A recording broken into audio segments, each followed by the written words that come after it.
The waterberry tree, or Syzygium cordatum, is a tropical and subtropical species known for its sweet-tart fruits and ornamental value. It thrives in wetlands and riverine areas, growing up to 10 meters tall. Waterberry trees prefer tropical climates with high humidity and consistent rainfall. They thrive in well-draining, loamy soils rich in organic matter. Full sun to partial shade is essential, with at least 6-8 hours of direct sunlight daily. Growing waterberry trees from seeds involves collecting ripe fruits, extracting and soaking seeds, and sowing them in well-draining soil.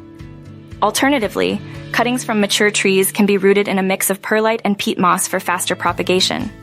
Select a planting site with well-draining soil and adequate sunlight. Amend the soil with organic matter and water thoroughly after planting. Regular watering, mulching, and balanced fertilization are crucial for healthy growth and fruit production. Common pests include aphids and scale insects, which can be controlled with insecticidal soap or horticultural oil. Root rot and leaf spot are common diseases, preventable through good drainage and sanitation practices. Thanks for watching. If you enjoyed this video, make sure to like and subscribe to our channel for more great content, and hit the bell icon to stay updated with our latest videos. We appreciate your support and can't wait to share more with you soon.